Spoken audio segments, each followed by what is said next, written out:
নমস্কার, সংস্কৃত অ্যান্ড সনাতন ধর্ম ইউটিউব চ্যানেলে সবাইকে জানাই সুস্বাগত। তো আজকের ভিডিওতে আমরা বাল্মীকি রামায়ণের প্রথম সর্গ নিয়ে আলোচনা করতে চলেছি। তো আমরা যদি রামায়ণ জানতে চাই তাহলে আমাদের মূল যেটা রামায়ণ, সেই রামায়ণটা হলো বাল্মীকি রামায়ণ। তারপর কৃত্তিবাসী রামায়ণ আসছে বাংলাতে। তাছাড়া রামচরিতমানস গোস্বামী তুলসীদাস লিখেছেন। তো বিশেষত হিন্দিভাষী যাহারা, তাহারা রামচরিতমানস পাঠ করে থাকেন। তাছাড়া বাংলাভাষীরা বিশেষত কৃত্তিবাসী রামায়ণ পাঠ করে থাকেন।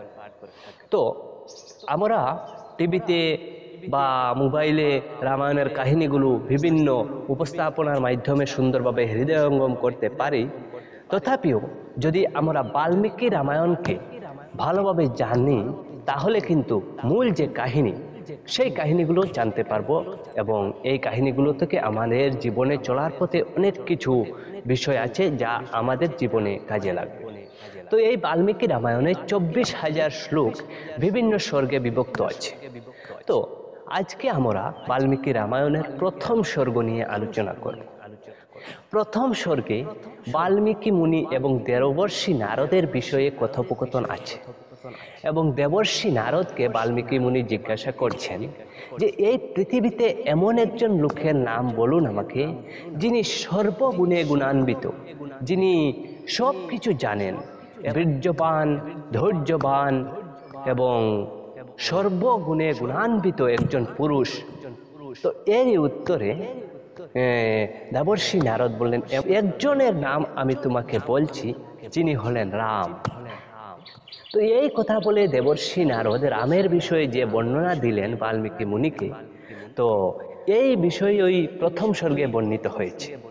তো আপনারা সম্পূর্ণ কাহিনীটি শুনুন, যে কাহিনীটি দেবর্ষি নারদ বাল্মীকি মুনিকে বলেছিলেন এবং এই কথাগুলি শুনেই বাল্মীকি মুনি রামায়ণ রচনায় প্রবৃত্ত হয়েছিলেন এবং উনাকে স্বয়ং ব্রহ্মা এসে বলেছিলেন, যা তুমি দেবর্ষি নারদের কাছ থেকে শুনেছ তাই সংকলিত করে তুমি রামায়ণ রচনা করো।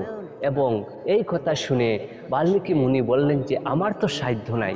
তারপর আবার দেবর্ষি নারদ বললেন যে যতদিন পর্যন্ত এই পৃথিবীতে পাহাড় আছে, নদী আছে, এই প্রকৃতি আছে, ততদিন পর্যন্ত তোমার লেখা এই রামায়ণ সমস্ত পৃথিবীতে অক্ষুণ্ণ থাকবে এবং তুমি তোমার ধ্যান বলে, যুগ বলে তুমি সমস্ত কিছুই জানতে পারবে।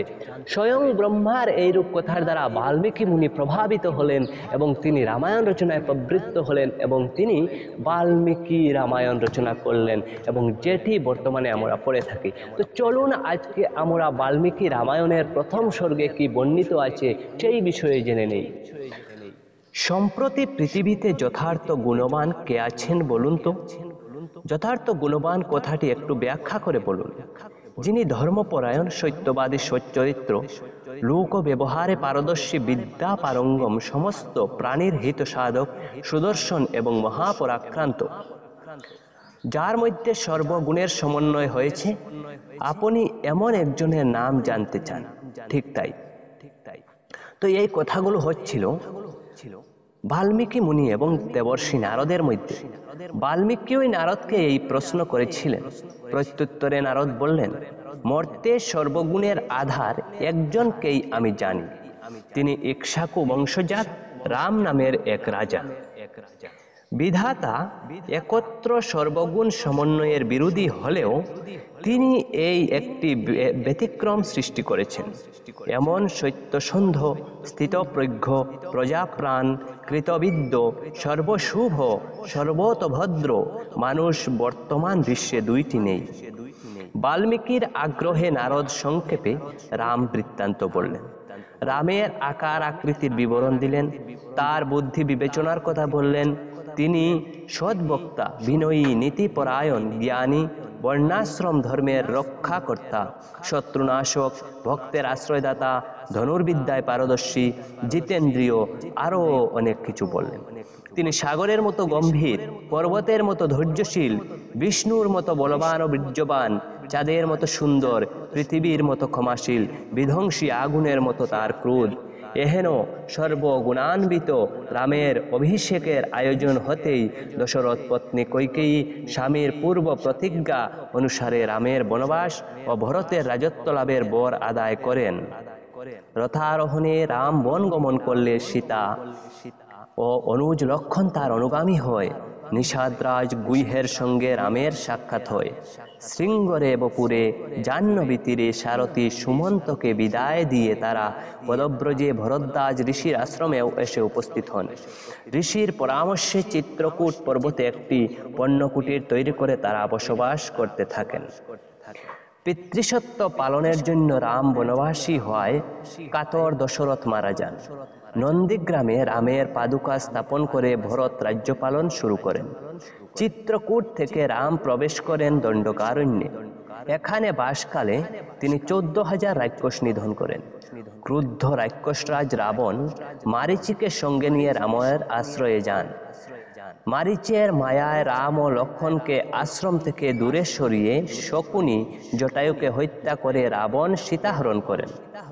সীতার সন্ধানে রাম লক্ষণ তাপসী শবরীর সাহায্যে হনুমানের এবং হনুমানের কথা মতো সুগ্রীবের সাক্ষাৎ পেলেন। সুগ্রীবের সঙ্গে মিতালি স্থাপন করে রাম বালিবধ করেন এবং সুগ্রীবকে কিষ্কিন্ধার রাজপথে অভিষিক্ত করেন। এরপর সুগ্রীব সীতার খুঁজে বানরদের চতুর্দিকে পাঠালেন।